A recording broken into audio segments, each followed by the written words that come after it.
just to orient, we're in chapter 1 of the Yoga Sutras. Chapter 1 of the Yoga Sutras is called the Samādhi Pāda. And the Samādhi Pāda is essentially trying to explore, or it is an exploration of what it's like to be in a state of yoga. What it's like to be in a state of yoga. And it starts off by giving this really profound word, artha, which means now, means the present moment. And there's a lot that we can extract from the present moment, the readiness to learn, the eagerness to move forward, the availability to be in the present moment, all of this. And when we're there, Patanjali says that state of yoga, he gives the label chitta vritti nirodha, which means that the mind is in this state of attention. The mind is not distracted. The mind is not anxious. The mind is not lazy.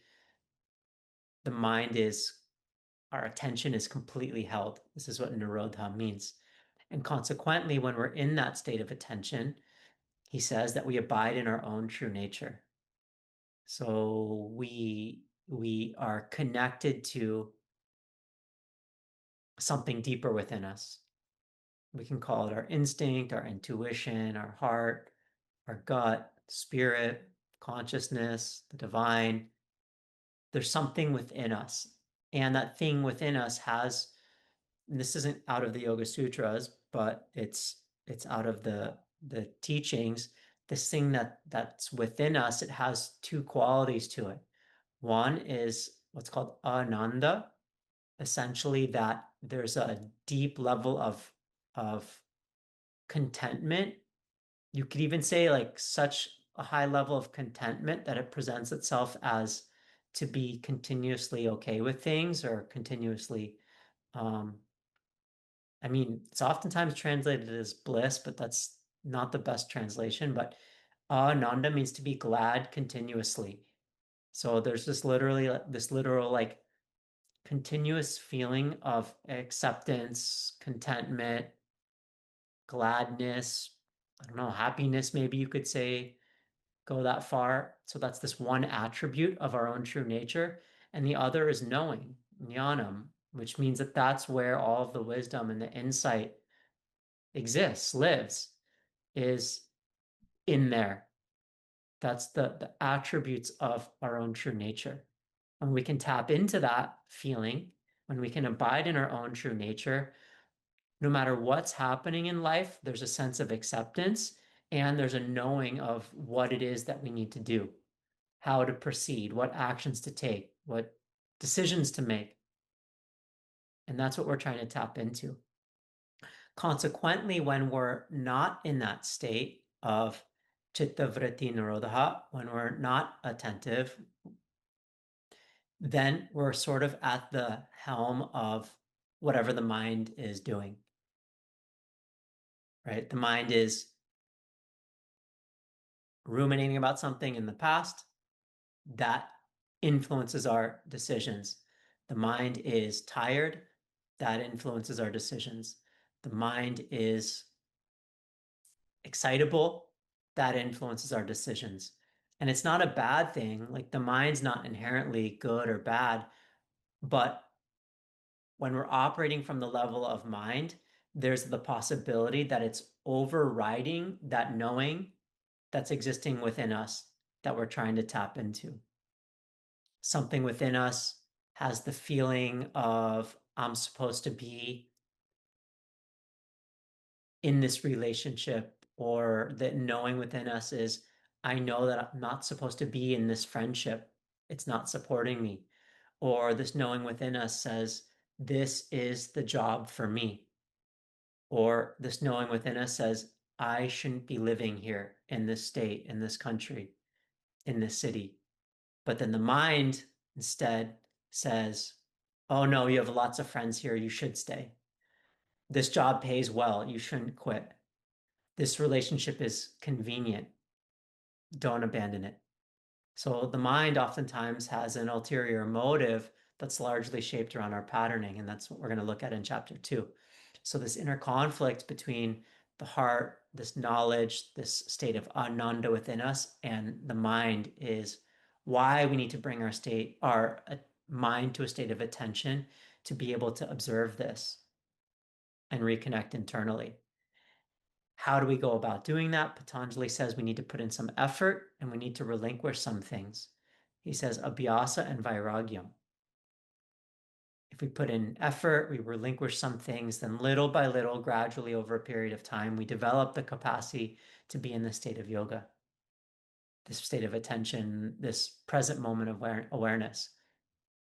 But then Patanjali takes it another step and he says, but even in this state of yoga, even when we're in this state of present moment awareness, it doesn't mean that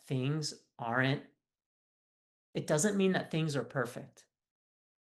Because Ānanda doesn't mean perfect. Ānanda just means accepting.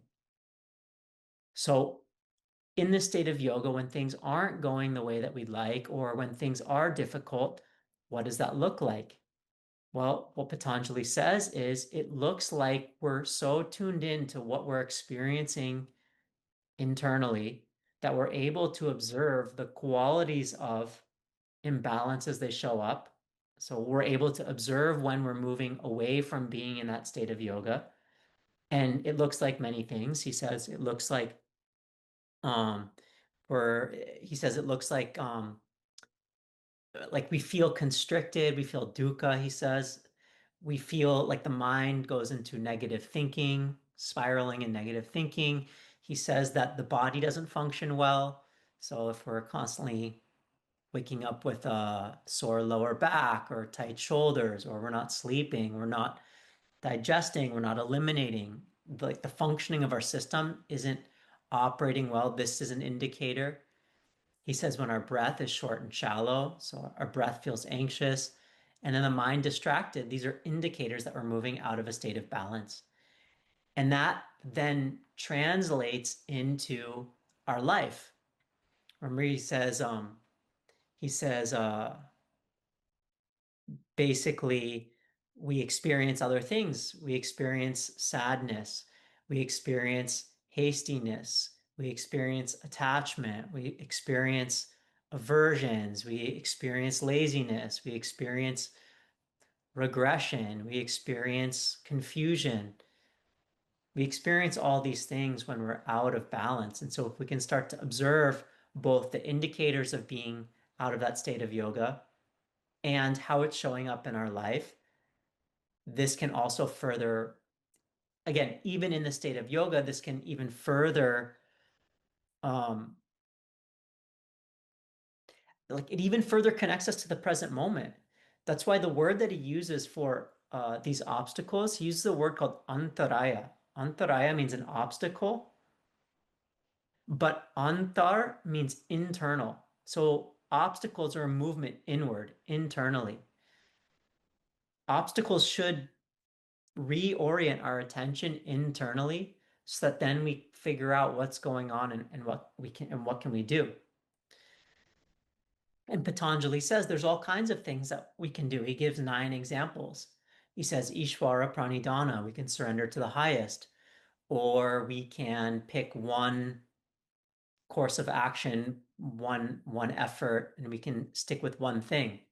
He says we can cultivate certain attitudes like being friendly to those that are in a state of sukha, being compassionate to those that are in a state of dukkha. He says to practice sympathetic joy, be excited for people that are successful, and to practice equanimity for those that we find disagreeable. He says we should practice all of these things. And Patanjali also says that we can uh, reflect on positive times in our life. You know, the times that we've experienced positivity, we can reflect on those times of positivity that could help us move in the direction of yoga, of balance. He says we can talk to someone who might have experienced the things that we've been going through. So, like finding a mentor or a teacher. He says we can look at our dreams, we can meditate. He says we can exhale, work with our breath. He gives all these different examples of ways in which we can come back into balance even when we're in this state of yoga. But we have to be in a state of yoga to recognize our movement out of balance and to bring us back in.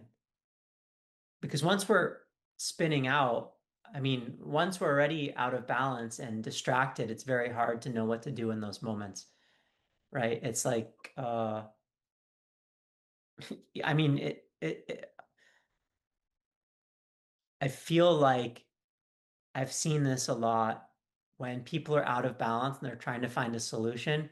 They end up on the internet asking the internet 1,000 things on what they should do to feel better. And then whatever the algorithm is feeding into their between whatever the algorithm is feeding their ears, that's the solution. Oh yeah, I should sign up for this online course. Oh, I should read this book. Oh, I should buy this device. Oh, I should dot dot dot.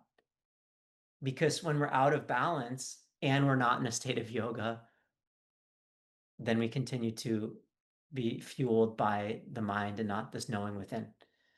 So again, the point being is that even in the state of yoga, we can be moving out of balance, but the state of yoga allows us to recognize it. Does that make sense?